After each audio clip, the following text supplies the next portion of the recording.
आ रहे हैं अभी, उदय सिंह अभी आएंगे। क्योंकि आज इनकी ये पोस्ट बड़ी चुभती हुई थी। उन्होंने पोस्ट लिखी, मुझे पोस्ट किया, मेरे पास सुबह भेज दी। और ये दिमाग में घूम रही थी पोस्ट। आज मैं चूंकि ऑफिस पे नहीं था, बाहर हूं थोड़ा। आपको पता है कि किस तरीके के संकट से जूझ के आपके समक्ष ये प्रोग्राम रख पाता हूं। उन्हीं सब चीजों में उलझा हुआ हूं। सुबह भागना है, शाम को भागना है, एक लंबा अमाउंट 30 मार्च को देना है। शशांक शेखर, आर्टिफिशियल इंटेलिजेंस पर हम चर्चा करेंगे। क्योंकि आपको मालूम है हमारी समस्याएं क्या हैं, तो अभी 2-3 दिन ऐसी उलझन रहेगी। और उसके बाद आर्टिफिशियल इंटेलिजेंस पर एक बढ़िया प्रोग्राम, एक बढ़िया आर्टिफिशियल इंटेलिजेंस के इंजीनियर के साथ करेंगे, ताकि आप लोग समझ सकें, जान सकें, एक एक बात विधिवत समझ सकें। विक्रम सिंह को जरा फोन लगाइए, कल थे नहीं तो आज कहाँ हैं। एक एक अनुदेशक और एक एक शिक्षा मित्र वर्षों से प्रतीक्षा कर रहा है। ये मानदेय प्रभु श्री राम से भी बड़ा हुआ है। सबरी के आश्रम प्रभु श्री राम पहुंच गए थे इंतजार करते करते। लेकिन अनुदेशक और शिक्षा मित्र के राम यानी मानदेय का लता पता नहीं है। कल मुख्यमंत्री जी अयोध्या गए, बहुत हल्की बात कह रहे थे प्रभु श्री राम चाहेंगे तो मैं सत्ता छोड़ दूं। 10 दिन पहले दिल्ली गए, 8 दिन पहले कह रहे थे कि मैं गोरखपुर चला जाऊंगा। मुझे नहीं मालूम कौन जाएगा, कौन आएगा, कौन मुख्यमंत्री बनेगा। आज उस पूरे प्रकरण में हरदोई के गोपामऊ विधानसभा के विधायक श्याम प्रकाश जी ने आग डाल दी है। जब मंच पर प्रोग्राम चल रहा था, केशव प्रसाद मौर्य उस मंच पर बैठे हुए थे, तो श्याम प्रकाश जी ने कह दिया कि योगी जी अब आप दिल्ली चले जाइए, उत्तर प्रदेश केशव प्रसाद मौर्य जी को सौंप दीजिए, वो शपथ ग्रहण कर लें। इस बयान के बाद पूरे उत्तर प्रदेश में सनसनी फैल गई है। मैं एक बात जरूर कह रहा हूं,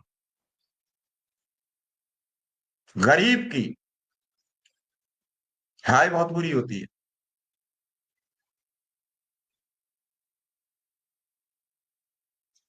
कल मैं कर्नाटक की विधानसभा में सुन रहा था, मुस्लिम आरक्षण पर चर्चा हो रही थी।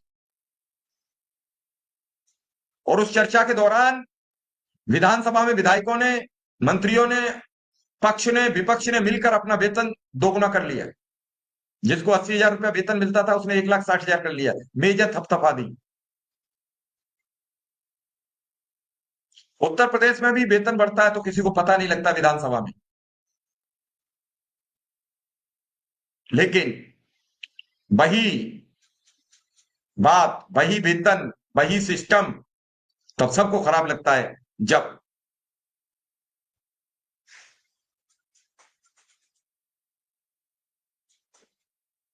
अपने कर्मचारियों के वेतन का चर्चा होती है, अपने कर्मचारियों के पेट भरने की बात आती है।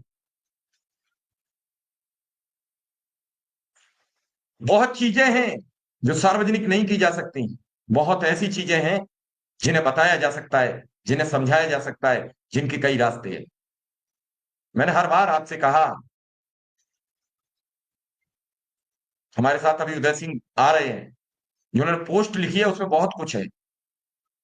और उस पोस्ट के बारे में मैं चाहता हूं कि उदय सिंह अगर बताएंगे तो बेहतर होगा। क्योंकि